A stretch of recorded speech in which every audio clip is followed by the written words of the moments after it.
Assalamualaikum warahmatullahi wabarakatuh. Di sini kami akan mempresentasikan makalah dari kelompok kami yang bertemakan perpustakaan.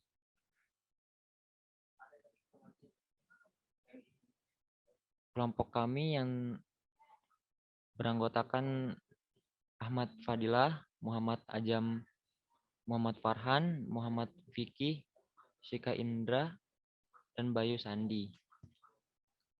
Puji syukur kepada Allah Subhanahu wa Ta'ala atas segala berkat dan rahmatnya sehingga penulis dapat menyelesaikan makalah tersebut.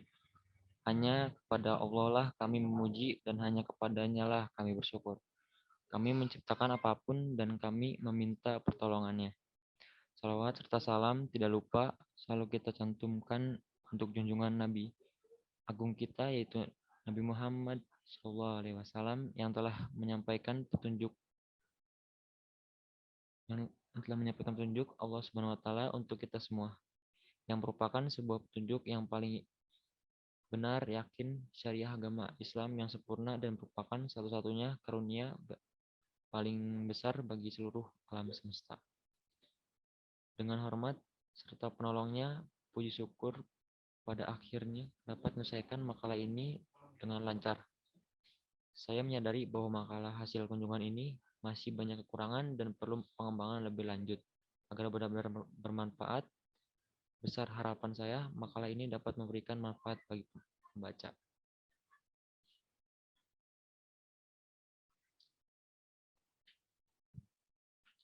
Perpustakaan adalah salah satu bagian kelengkapan yang harus ada di setiap lembaga-lembaga formal maupun non-formal di berbagai tingkat. Karena perpustakaan dianggap sebagai guru kedua setelah guru yang ada di sekolah tersebut. Hal ini disebabkan perpustakaan adalah suatu tempat di mana dalamnya terdapat banyak ilmu pengetahuan yang sangat bermanfaat bagi siswa. Untuk diketahui, peran perpustakaan sangatlah signifikan dalam mencerdaskan masyarakat penggunanya, khususnya dalam mencetak siswa berprestasi. Fasilitas perpustakaan yang baik membuat siswa bisa dan terbiasa belajar dengan baik. Sinergi antara siswa dan perpustakaan akan berbuah prestasi bagi siswa serta kinerja yang baik bagi pustakawan.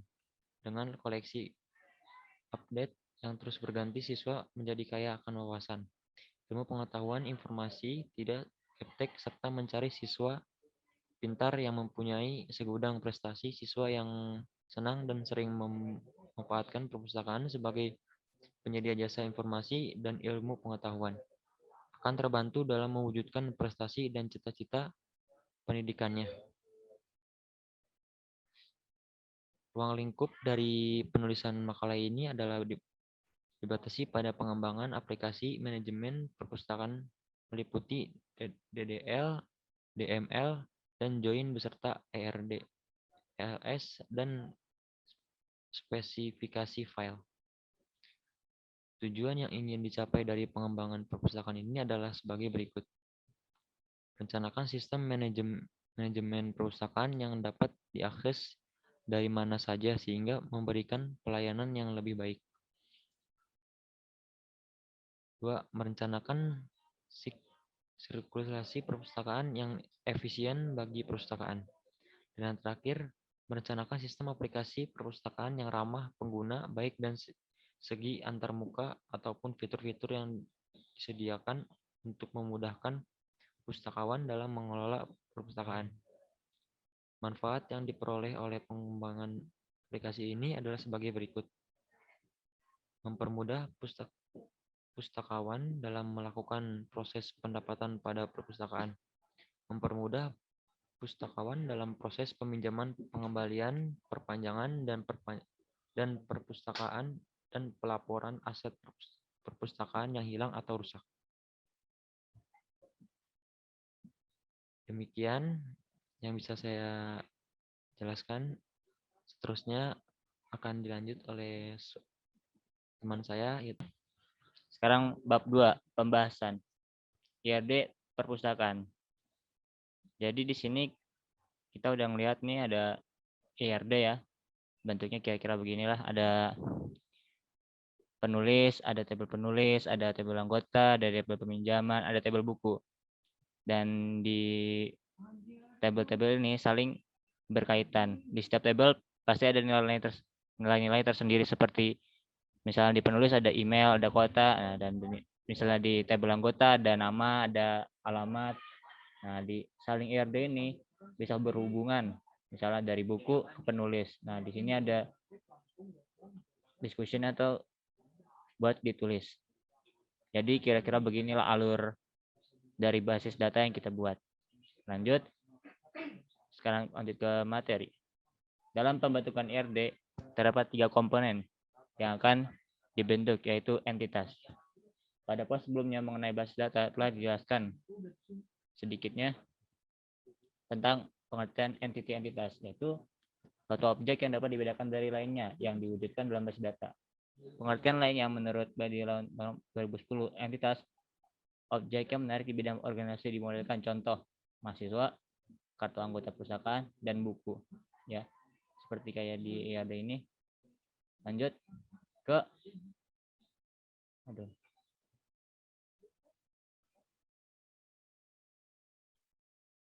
hubungan relasi.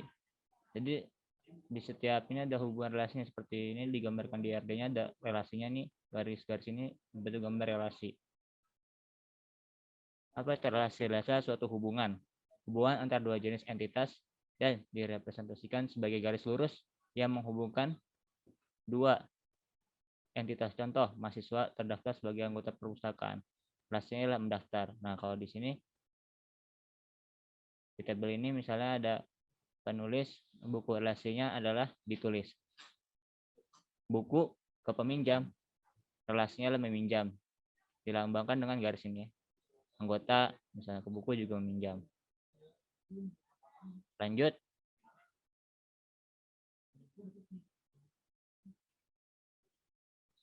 Ke atribut.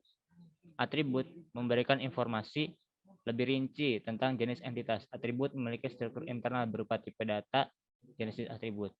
Atribut key.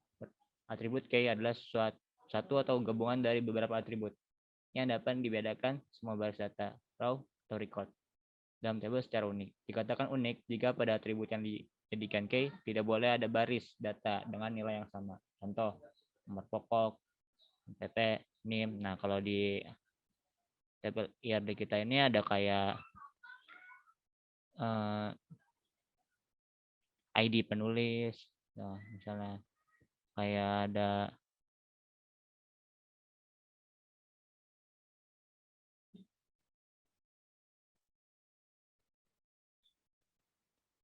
ID anggota, ID buku. Nah, itu yang bisa jadikan atribut key.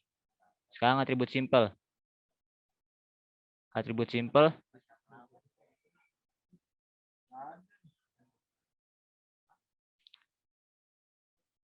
simple bernilai atomik, tidak dapat dipecah atau dipilih lagi. Misalnya alamat, penerbit, tahun terbit, judul buku. Nah, atribut simple itu berarti atribut yang bentuknya simple, jadi nggak bisa dipecah lagi, nggak bisa dicabang-cabangin lagi.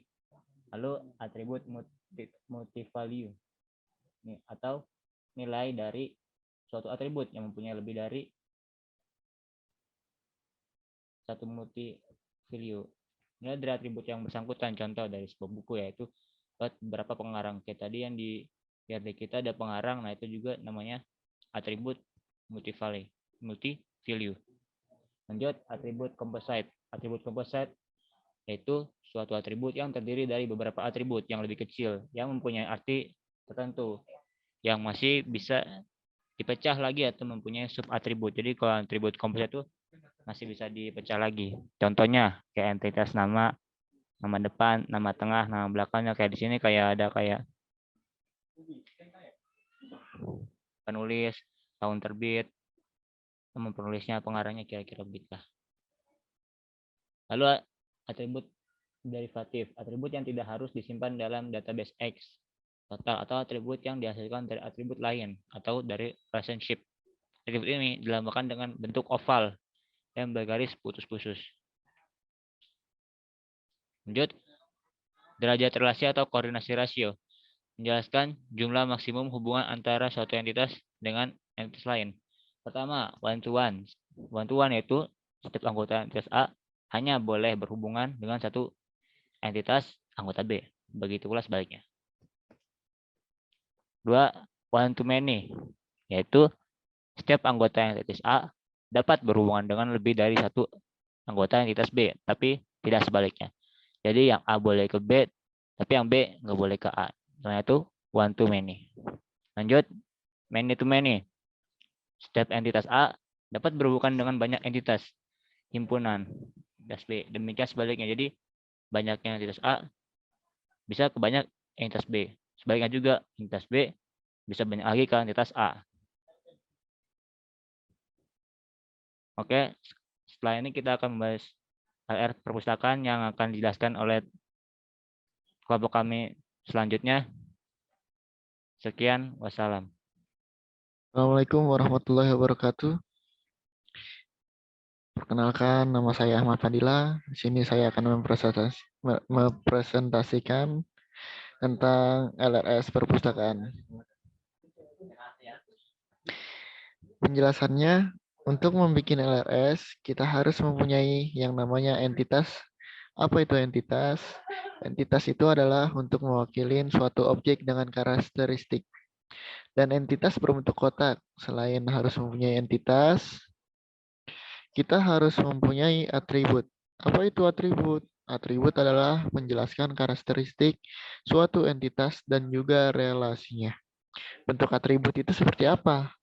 Bentuknya seperti bentuk bulat, sudah mempunyai syarat-syarat tersebut, baru kita bisa bikin LRS dan membuat menjadi kolom-kolom dan menjadi tabel. Assalamualaikum warahmatullahi wabarakatuh. Nama saya Muhammad Rafiq Aikal. Di sini saya akan menjelaskan tentang spesifikasi file. Satu, spesifikasi file buku. Nama file buku, akronim buku, fungsinya itu untuk menyimpan data buku. Tipe filenya itu file master, organisasi filenya itu index sequential, akses filenya itu random, medianya itu SSD. Lalu kunci fieldnya itu KD underscore buku, software itu CMD atau command prompt. Table spesifikasi. Jadi di tabel ini ada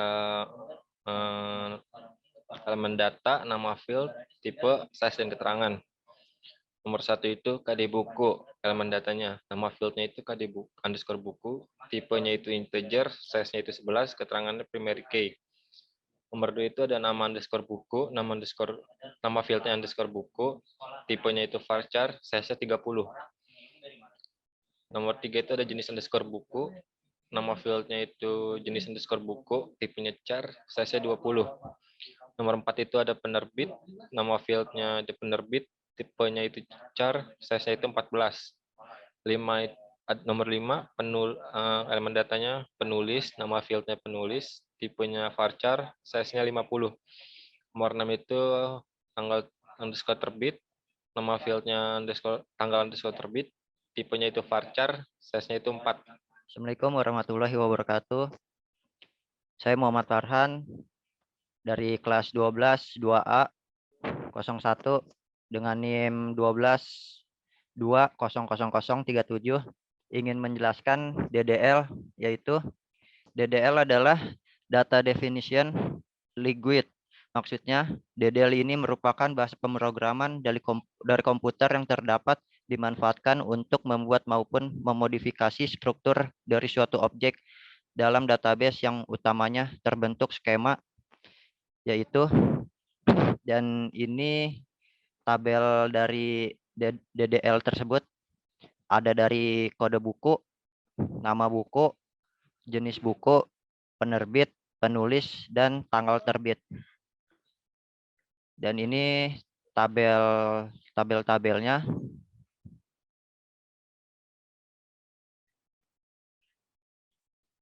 Ya, cukup sekian.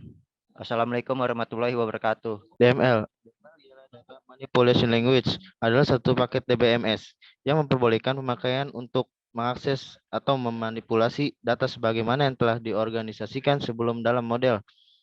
data yang tepat. Perintah-perintah SQL yang digunakan untuk proses pengolahan isi data di dalam tabel seperti masukkan, merubah, dan menghapus isi data dan tidak terkait dengan perubahan struktur dan definisi tipe data dari objek database.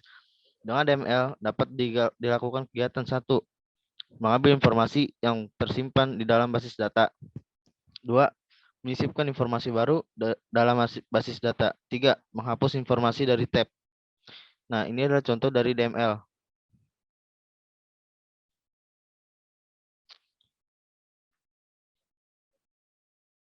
Ini ialah mengambil informasi yang tersimpan dalam basis data dan menyisipkan informasi baru dalam basis data. Kesimpulan dari makalah kami, pada makalah ini telah diuraikan tentang pemanfaatan teknologi informasi khususnya dalam pengolahan dan elektronik dan sistem otomasi perpustakaan. Perbedaan mendasar antara digital library dan sistem operasi perpustakaan adalah perhubungan dengan tujuan digital library lebih berorientasi ke bagian kita dapat men-share koleksi-koleksi bahan pustaka yang sudah terbentuk buku elektronik. Sedangkan sistem otomatis perpustakaan lebih cenderung ke bagaimana proses ada di perpustakaan dapat diotomasi sehingga meringankan beban pustakawan atau petugas perpustakaan. Perpaduan antara dua hal tersebut sangat mungkin dilakukan dalam pengertian bahwa sistem otomasi perpustakaan di samping berorientasi ke bagian manajemen perpustakaan juga menyimpan koleksi dokumen elektronik yang bisa di-share dengan menggunakan teknologi web dan internet.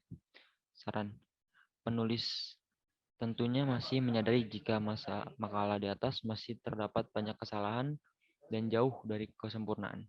Penulis akan memperbaiki makalah tersebut dengan pedoman pada banyak sumber serta kritik yang membangun dari para pembaca. Demikian presentasi kelompok kami, kurang lebihnya mohon maaf. Wassalamualaikum warahmatullahi wabarakatuh.